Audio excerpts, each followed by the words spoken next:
The entire system of America's biggest tech companies suddenly collapsed. Losses climbed into the millions within minutes. But someone nobody noticed was silently watching from the lower floor. It was 4:17 a.m. when the main servers of a tech giant called Dinix Global suddenly went into full shutdown. Every system went dead. Automatic doors froze. Emergency power turned on, but failed to access the core network. Even the elevators locked mid-floor. Vincent Moresco, the ruthless and sharp CEO of Dinix, woke instantly. Within 7 minutes, he had arrived in the main control room of the 74th-floor tower, still wearing pajama bottoms under a formal overcoat, only half-buttoned. The Dinix Tower was home to the most advanced tech infrastructure in the Western Hemisphere. It held billions in client data, artificial intelligence processors, and national-level cybersecurity hardware. But that morning, it was silent. Nothing responded. How many systems are down? Vincent asked, voice low, eyes scanning rows of blacked-out monitors. One of the lead engineers replied softly, Cluster A, B, and C are completely offline. Even the backups aren't showing, sir. Vincent stared at him for a moment, then asked again more quietly, how long until our global clients realize we've crashed? Less than 13 minutes, sir, said another staff member, his voice trembling. In another room, teams of technicians were frantically trying to reboot the emergency protocols. Nothing worked.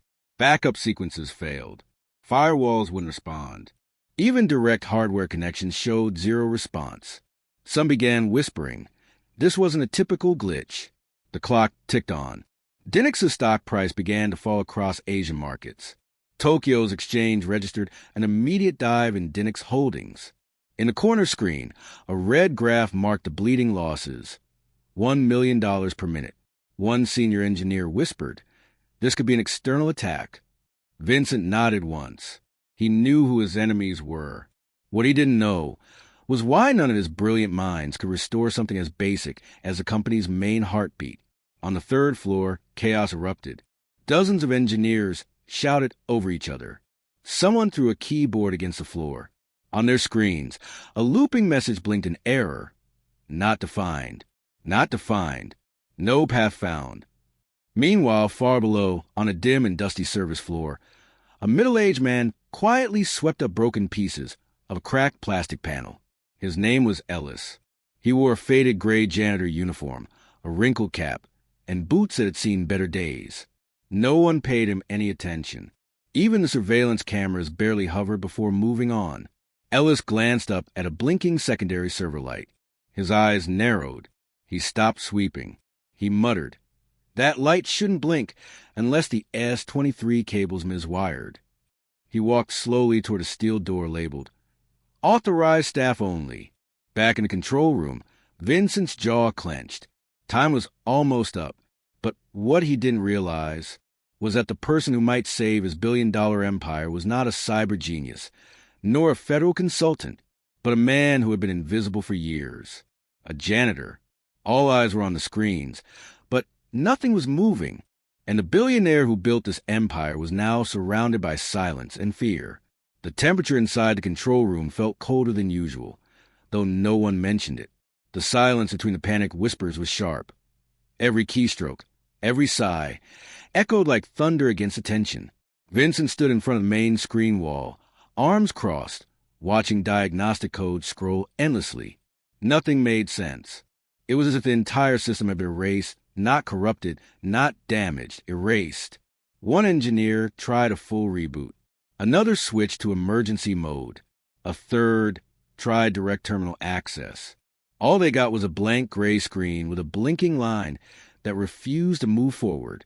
Vincent turned to Jackson, his head of infrastructure. Run the mirror network, he said flatly. We already did, sir, Jackson replied. Even the mirror is dark. That was impossible. Mirror networks were built to replicate and restore critical functions in disaster scenarios. If even that failed, it meant the issue was more than a glitch. It was something deeper. A junior systems analyst stepped forward hesitantly, clutching a clipboard. We noticed something strange, sir. The main log files aren't missing. They're still here, but locked, and they were locked from inside the system. Vincent narrowed his eyes. Are you saying this was done manually? Maybe, or by a command we don't recognize, the analyst answered. Trace it. We tried, but it's scrambled, like someone wiped the trail in real time. The entire room went silent again. Even the background hum of the hardware seemed quieter now, as if the whole building was holding its breath. Vincent's voice broke the silence. Get me every regional lead. Wake them up. I want full redundancy from Singapore, Berlin, and Cape Town online in 15 minutes. Sir, said another voice, Berlin just pinged us. They said they're also down. Their mirror's been looping for 10 minutes. Vincent blinked. They're looping? Yes. Same message. Not defined. Not defined. No path found. The message repeated again on the wall screen, blinking like a heartbeat. The exact same message that had crippled their primary servers was now infecting their international mirrors. No one leaves this room, Vincent commanded. No phone calls. No emails. And shut down all external traffic from this building. Right now. They scrambled to obey. The building went into soft lockdown. Key cards stopped working above floor 40. Employees were stranded in their departments. Emergency lighting flickered in the hallways. Vincent leaned against the terminal table, running both hands through his hair. For the first time in years, he didn't have a solution. In a room full of genius engineers and seasoned technicians, no one could explain what had happened or why every fail-safe had failed. And in the midst of this elite disaster response, no one noticed a soft metallic click echoing from 2 floors below. It came from the old utility corridor behind the forgotten backup server rack. Ellis, the janitor, had just removed a dusty access panel that hadn't been touched in years. He stared at a cluster of tangled wires. One of them pulsed slightly once every 4 seconds, like a heartbeat out of rhythm. Ellis didn't smile. He just squinted, reached into his coat pocket, and pulled out a tiny flashlight. He whispered to no one, I knew they'd mess this up eventually. The systems were silent. The protocols failed, and now the company bled money with every passing second.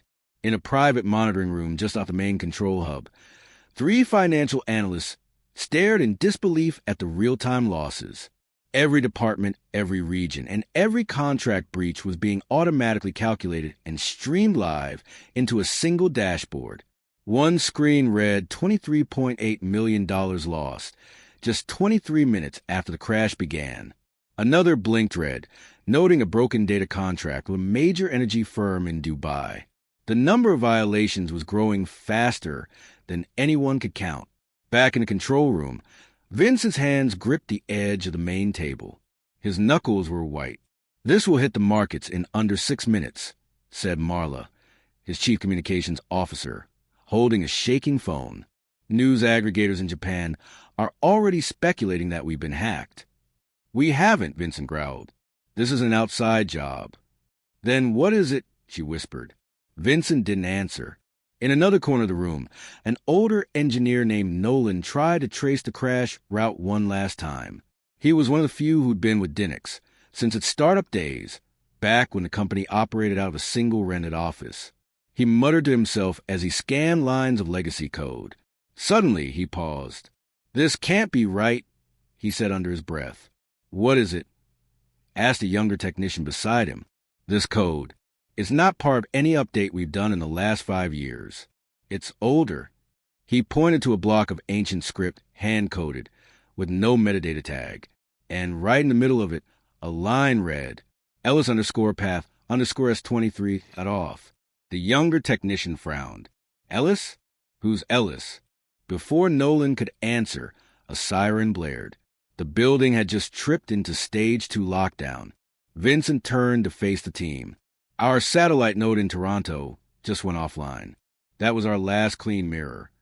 A thick silence fell over the room again. We have no backup now, said Jackson. Vincent didn't say anything. He walked slowly to the large glass window that overlooked the city skyline. The lights across the grid seemed to flicker slightly. He could almost feel the weight of the city pressing against the glass, waiting for him to make the next move. Then, from across the room, Marla's phone vibrated again. Sir, she said, blinking at the message she just received. There's a request to access the terminal from within the building. Who? Vincent snapped. She stared at the name on the screen. Ellis. No department tag. Just Ellis. Everyone in the room looked at each other. Confusion. Skepticism. Some even laughed nervously. Vincent raised an eyebrow. Security clearance? None. But the request came through an old administrator tunnel, one we haven't used since the early architecture days. Now, even Nolan stood up. That's impossible. That tunnel was removed years ago. No, Vincent said slowly. It wasn't. I told them to hide it. Only 2 people knew the path. Me and someone else. Everyone turned to face him. He didn't blink. Find him, Vincent said. Bring him to me. Now. They had one last system, buried deep in the lower floors, untouched, forgotten, the fail-safe of the fail-safe. But even that was no longer safe. While the command center scrambled to identify the mysterious access request from someone named Ellis, a separate team of technicians rushed down to the backup control chamber known as Sublevel C. This floor had been built over a decade ago, originally designed as an emergency recovery zone in case the company's primary data cores ever failed. It was analog-heavy, less reliant on automation, and isolated from external networks. To most employees, it was a myth, a rumor from the older staff about an offline system that only the founders had ever accessed. The team led by Jackson entered through a narrow stairwell, because the elevator had already stopped responding. At the bottom, they found a rusted steel door with a biometric panel that flickered weakly. This thing shouldn't even have power, muttered one of the engineers. Jackson pressed his thumb to the scanner. Access denied. He tried again. Still nothing. Then one of the junior engineers pointed out something strange. A red light was blinking from inside the control panel. Not green. Red. Sir, he said slowly, this system's already active. Jackson froze. What? It's already in use. Someone's inside. They exchanged glances. Only Vincent and the original architecture lead had clearance for this floor, said Jackson. And that lead, he left the company 7 years ago. They forced a manual override. As the heavy door slid open with a groaning creak, a wave of cold air swept past them. The lights inside were dim, but every single server unit along the wall was blinking slowly, like they were alive. And at the center console, it was empty. No operator, no login screen. But one terminal displayed a line of code they hadn't seen in any other system. Root path. Ellis_override_active. Back in the main control room, Nolan stared at the message with disbelief. The network logs confirmed it. The old administrator tunnel had been accessed from Sublevel C. Vincent's expression was unreadable. Tell me exactly what you see, he said through the intercom. Jackson's voice crackled back. Sir, all systems down here are running, but not under any of our protocols. The access keys are custom, and the terminal just says Ellis_right_active. Silence. Everyone looked at Vincent, but he didn't move. He simply whispered something under his breath that no one caught. Meanwhile, in that same sublevel, behind the ventilation ducts and through a forgotten maintenance hatch, Ellis sat cross-legged, laptop balanced on his knees, typing calmly in the dark. Cables ran from his terminal into the wall. His screen showed live server diagnostics, traffic data, an entire map of Dinix's infrastructure, real-time, complete, uncorrupted. He typed one command. Patch_syslock, silent run. Then he leaned back, took a deep breath, and muttered, You should have checked the wires before you launched satellites, Vince. At that exact moment, in the command center above, all screens blinked. Once. Then, black. Every technician froze. Every backup they had left went completely offline. The empire he built, the legacy he controlled, and the billions he guarded now slipped through his fingers. And the man behind it all was someone he had forgotten. The room erupted in confusion. Every screen, every console, every external line had gone dark in unison, without warning, without a trace. It was as if the building itself had decided to shut them out. Vincent didn't blink. He stood perfectly still his hands clasped behind his back. But those who knew him best could see it. His jaw was tight, his right foot tapping faintly. He was holding back something dangerous. "Jackson," he said coldly into the mic, "are you still there?" Jackson's voice came through, slightly distorted. "We're still here, sir, but the system just went dead. No lights, no logs. It's like someone flipped the kill switch." Vincent took a deep breath. Then he turned and swept every cup, keyboard, and monitor off the long glass table with one brutal motion. The crash echoed through the room. Several team members flinched. "Every single one of you," he growled, "has one job, to keep this company breathing. And now you stand there, blinking at blank screens, waiting for someone else to fix it." No one dared speak. "I built this with blood, with everything I had. And now you're telling me someone named Ellis, who doesn't even show up on my employee list, is controlling my architecture." Still, no one answered. Vincent paced toward the large wall screen. His reflection stared back at him in the black glass. His expression wasn't just anger now. It was fear. Not fear of failure, but fear of being outsmarted. Because in his world, that was unforgivable. He spun around and faced Nolan. "You," he snapped. "You were here from the beginning. What do you know about this man?" Nolan hesitated. Then, reluctantly, he spoke. "Ellis Kane, original systems architect. He designed the early firmware protocols. Before the company got outside investors. Quiet guy. Genius, really. Left the company after a personal tragedy. Said he didn't want the money. Just disappeared." Vincent clenched his fists. "He didn't disappear," he said. "He stayed. Right here. Under our noses." One of the younger analysts whispered from the corner. "He's the janitor now, isn't he?" That simple sentence spread across the room like a chill. Eyes widened. Mouths dropped open. Vincent closed his eyes, remembering. A flash of a man in gray overalls. Silent. Invisible. The man who always mopped the control floor on Friday nights. The man no one ever questioned. "Get me security footage," Vincent ordered. Seconds later, a grainy video filled the main screen. It showed Ellis in the service corridor 2 levels below. He was opening a forgotten panel, typing into a handheld device. Calm, focused. Then he looked up, right into the camera. And he smiled. Not a smug smile, not a mocking one, but a knowing smile. The kind of smile that says, "You never knew who I really was." Vincent turned away from the screen. "Seal every exit. Lock the elevators. And find him. I want him brought here now." While the billion-dollar boardroom spun into chaos, the man everyone was now desperate to find simply kept walking.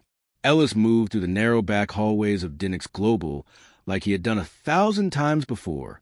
But tonight, the silence was heavier, not from routine, but from the weight of something final. He passed beneath buzzing fluorescent lights and security cameras that had all gone dark. The network had rerouted them 10 minutes ago, on his command. His work shirt bore faint stains from cleaning chemicals, and his boots were worn from years of service. But his hands, as they moved, were steady, precise, like a surgeon in the middle of his most delicate operation. In his back pocket, a small drive continued flashing blue, the core override system. It was a key to every critical pathway in Dinnick's infrastructure. Ellis had rebuilt it piece by piece over the past 6 years. Silently, alone, while the company around him got louder and richer and colder. He had watched young executives walk past him without looking.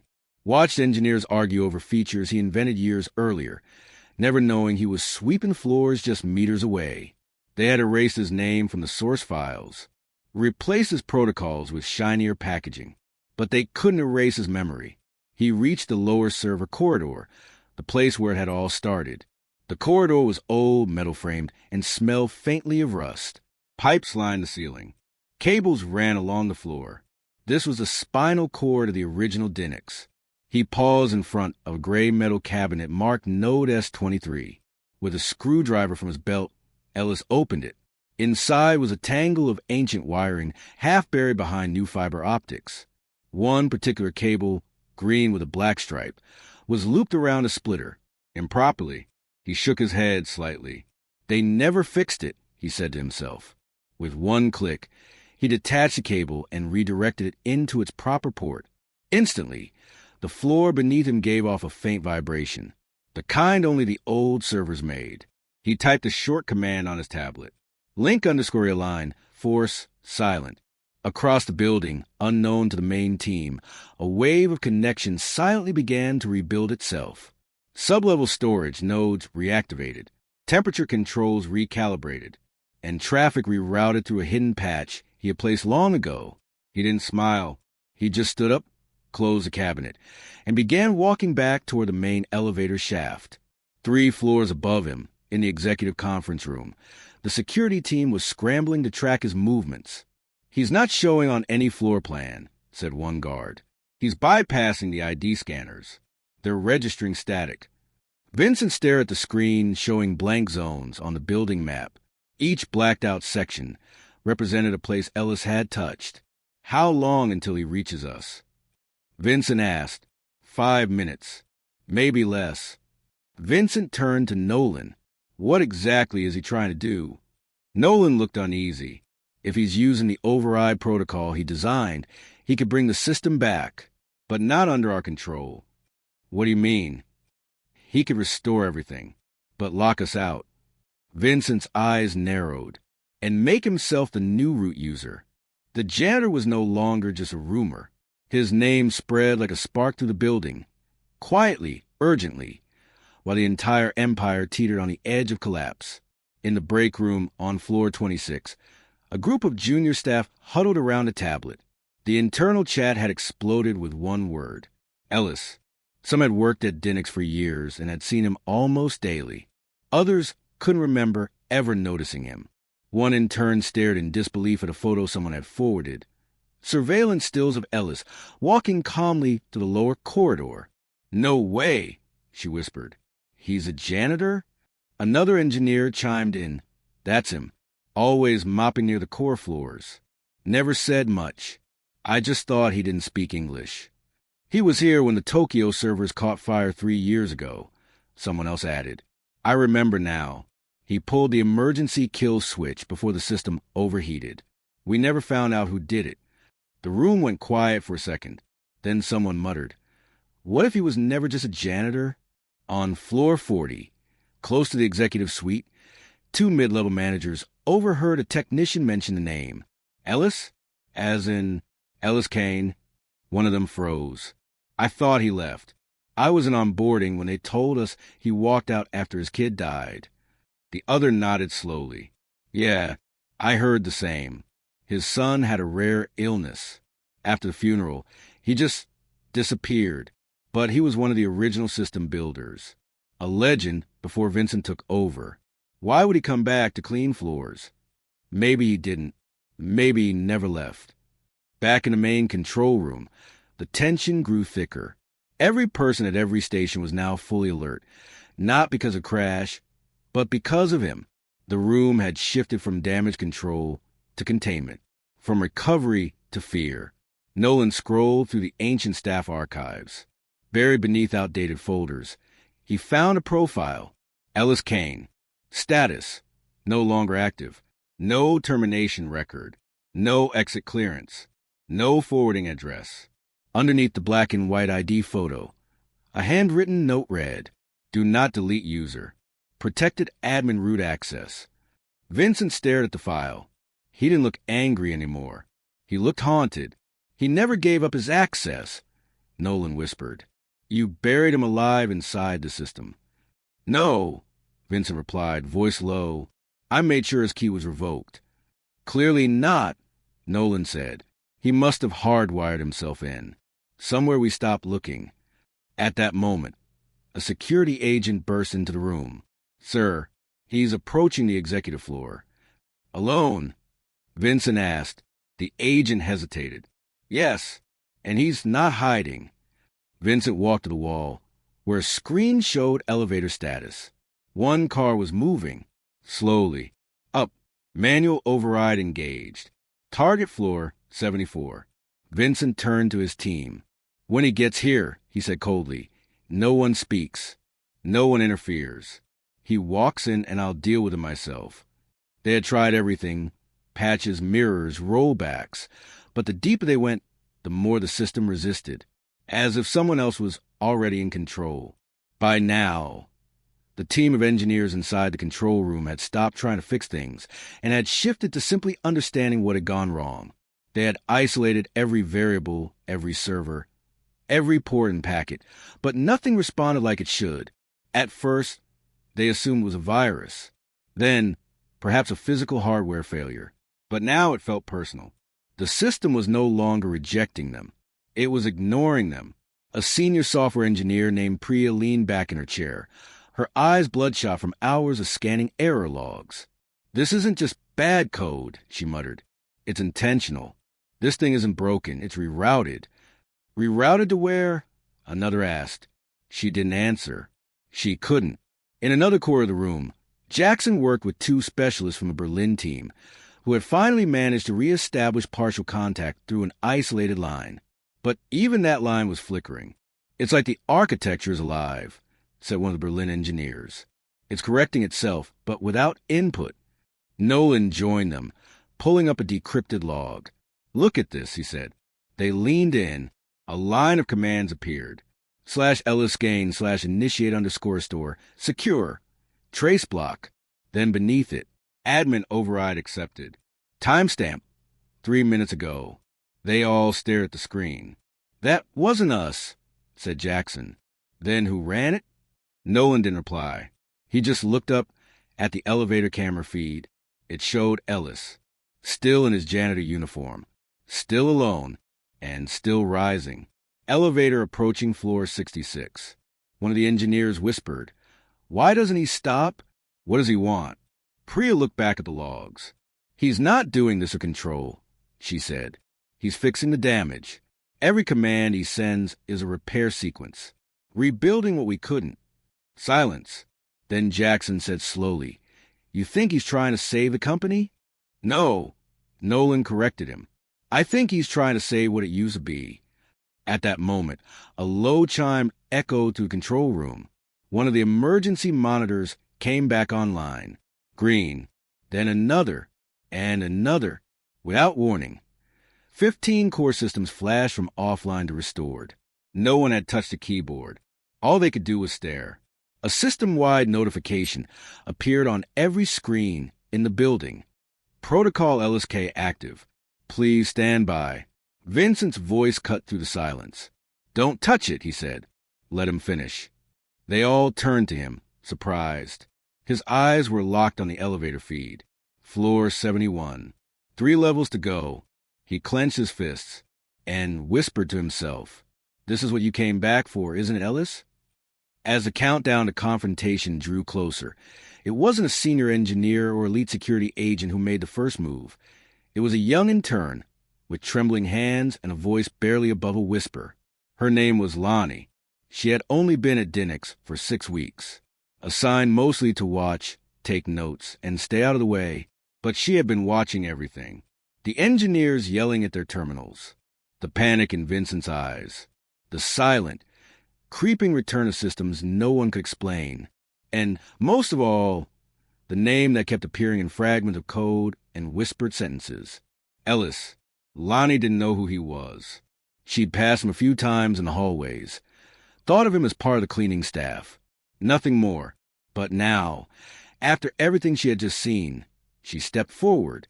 Vincent was staring at the main screen, lost in thought, when he felt a presence beside him. He turned. "What?" Lonnie swallowed. "I think you should let him access the master terminal." The entire room froze. Vincent's gaze sharpened. "Excuse me." She looked down, then back up, her voice steadier. "He's not attacking us. He's not stealing anything.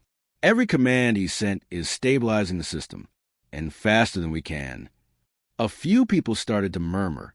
"She's right," Nolan said softly, glancing at the log streams. "He's not locking us out. He's locking the damage out." Vincent stepped toward the screen, where the elevator now hovered just above floor 73. "He's about to walk into this room," he said, "and I still don't know what he wants." "You know what he wants," Nolan replied. He wants his system back, not the company. The system, the one he built before the board meetings, before the IPO, before we renamed everything. Jackson added, if he wanted to destroy this place, he could have done it 10 floors ago. Vincent's hands trembled slightly. He had faced hostile takeovers, legal battles, and cyber attacks from foreign governments. But this was different. This wasn't war. This was return. The elevator dinged. Everyone turned. A moment later, the door slid open. And there he was, Ellis Kane, gray janitor uniform, calm expression, hands empty. He stepped in with slow, even steps, eyes scanning the room. Not with arrogance, not with anger, but with deep, measured stillness, like he was seeing something he had known long ago that had changed in his absence. No one spoke. He stopped 3 paces in front of Vincent. The silence was deafening. Then Vincent broke it. What do you want?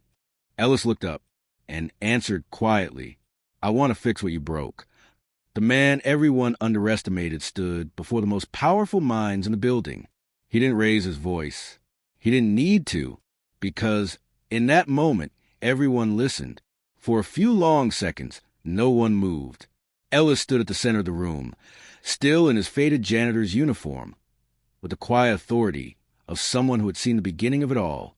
Vincent stared at him, his lips pressed in a straight line, his breathing measured. Behind him, rows of engineers, assistants, and directors stood frozen, waiting for what came next. You want to fix it, Vincent repeated. After all these years, after walking away. Ellis looked around slowly. The walls of the control room were covered in new screens, blinking dashboards and over-designed overlays. None of it was his. Not really. I didn't walk away, Ellis said. You locked me out, replaced the foundation, covered it in gold until no one saw what held it up. He pointed to one of the blinking servers, now fully restored. You added layers, but ignored the spine. The system was never broken. You just stopped listening to it. Vincent's eyes narrowed. You think you can just walk in and take control? I don't want control, Ellis said, his voice calm. I want stability, what this place used to mean, before the shareholders, before the branding. He stepped closer to the terminal. Your people are good, Ellis added, nodding toward the engineers. But they're following a maze that has no exit. The core logic isn't corrupted. It's buried. I can bring it back. One of the senior developers stepped forward, uncertain. If you reconnect the root sequence, will we lose everything? Ellis turned to him. No, you'll get it back. All of it. Clean, clear, faster than it's ever been. Another whisper passed through the room. Vincent said nothing. His hands were behind his back now, his posture stiff, but his eyes had changed. Something behind them had shifted, memories, maybe, or regret. Finally, he nodded toward the terminal. Do it. Ellis stepped forward. He didn't need access codes. He didn't need approval.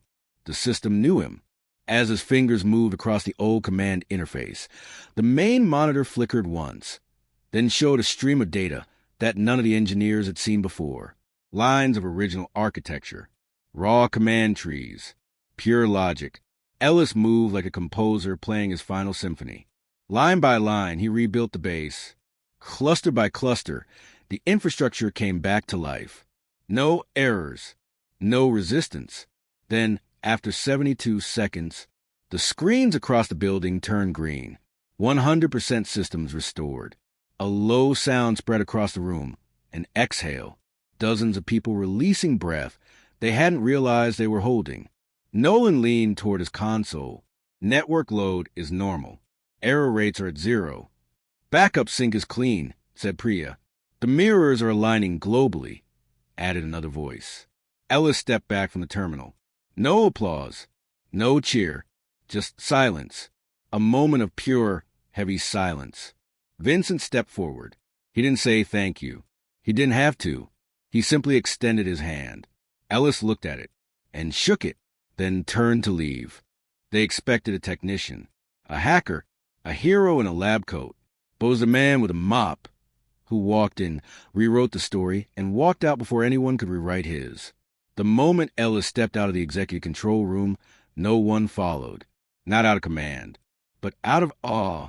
Vincent remained standing at the center of the room, surrounded by green-lit monitors, a functioning system, and stunned silence, his expression unreadable. Down the hallway, Ellis walked alone, past cubicles, past glass offices, past employees who now stared with wide eyes, some recognizing him for first time. Whispers followed him. That's him. He fixed everything. Wasn't he just a janitor? Security didn't stop him. No one did. In the lower lobby, an elevator dinged open. Ellis stepped inside. The door slid shut behind him. No badge. No clearance. Just quiet authority. On the 17th floor, a trio of engineers stood huddled at a workstation. One of them replayed the security footage on loop. Ellis entering the server corridor, unplugging one wire, typing a string of code, and restoring a system a billion-dollar team couldn't touch. No one taught us that sequence, the youngest one said. No one could, replied the older one. It was his. Meanwhile, on the executive level, Vincent finally spoke. I want everything he touched preserved. No one edits it. No one rebrands it. You document it, you study it, but you don't rewrite it. Understood, said Nolan quietly. Then Vincent turned to the rest of the room. And from now on, his name stays in the system.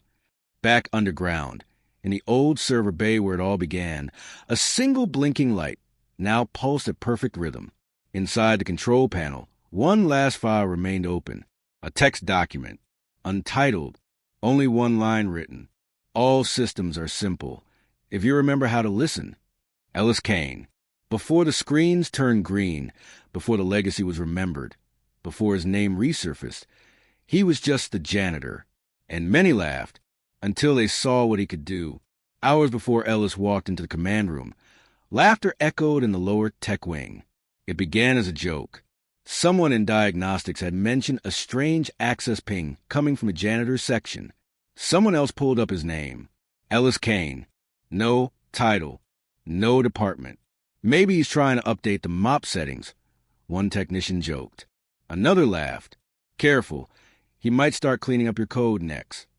They all chuckled, lightly, harmlessly, because no one believed it could be real.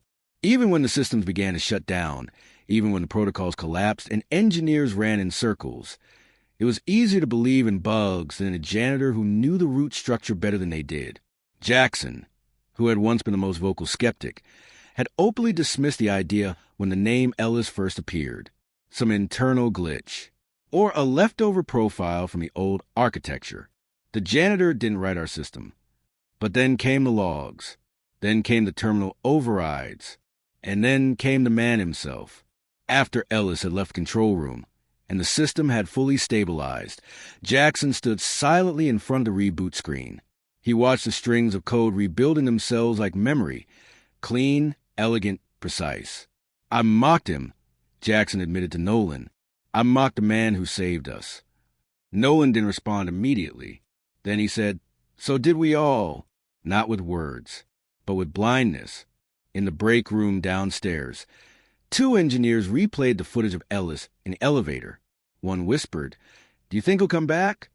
The other shook his head. He never really left. Meanwhile, in an internal chat thread titled Emergency Route Events, dozens of messages had appeared. That was a janitor? He just typed like 10 commands and fixed everything. I think we owe him more than coffee.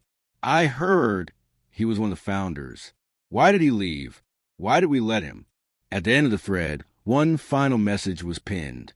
Let's never laugh before we understand, especially at those who walk quietly. And somewhere in the lowest level of the building, near the back supply corridor, a fresh mop leaned against the wall, unused. A small badge lay on the ground beside it. Ellis Kane, Facilities Services. No one picked it up. They left it there like a monument, a reminder. They had spent 5 hours, 3 teams, and millions of dollars trying to fix the crash. But it took a man in boots and silence, just 10 seconds to do what no one else could. It happened in a moment that no one recorded properly. Not because the cameras weren't rolling, but because no one expected anything important to happen. The hallway outside Sublevel C had gone quiet. Vincent had ordered the door open after Ellis submitted a root override request. The panel had been corroded, untouched in years. No one had clearance. But Ellis didn't wait for permission. He reached into his coat pocket, pulled out a tiny access key, the kind no one had seen since the company's first server room, and slid it into manual port. The system beeped once and unlocked. Inside, the room was a museum of the past. Old server towers humming, legacy monitors blinking faintly, dust untouched by time. Ellis moved without hesitation. He walked to the rear panel, unlatching a gray steel box that even the engineers had forgotten existed. Inside, tucked between mismatched cables and a flickering power unit, was the node, S23. It was a heartbeat of Dynix's original network, a silent regulator that once synced every subroutine without fail. Ellis knelt beside it, traced one finger along the side, where a faint inscription still remained, engraved by hand years ago, stability above speed. He looked at the tangle of wires, then saw it. One cable, looped incorrectly, running power through a diagnostic path never designed to handle it. Ellis took a breath, unplugged the wire, waited 2 seconds, then reconnected it to the correct port. He tapped a short string of commands into his terminal. /sys_boot_safe, path_core confirm. The screen blinked. Then, green. One by one, the system lights returned. The hum grew louder. The server temperature stabilized. And across the building, on every monitor, every wall screen, every emergency feed, lines of code began to flow again. No error messages. No unknown paths. Just clean, efficient architecture. It had taken 10 seconds. Not to rewrite the system, but to remember how it was built. Back in the executive control room, the engineers stood frozen. On screen, every node blinked into sync. All backup servers connected. All firewalls realigned. Nolan whispered, "That's impossible," but Priya said, "No, it's familiar." She pointed to a line of command Ellis had just sent. /revert__original_sync. He hadn't hacked the system. He had reminded it what it was. Vincent sat down slowly in his chair. His eyes didn't leave the screen. He wasn't smiling, but he wasn't afraid anymore, because he had just witnessed something he hadn't seen in years. Genius. Not the kind that makes noise, but the kind that fixes everything with 10 seconds and silence.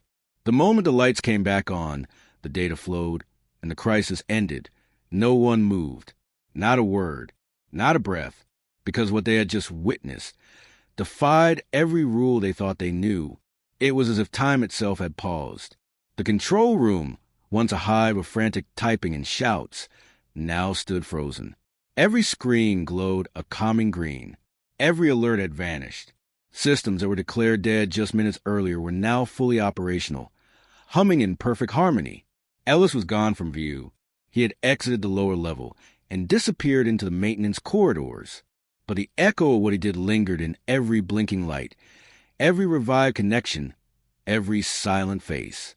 Vincent still hadn't spoken.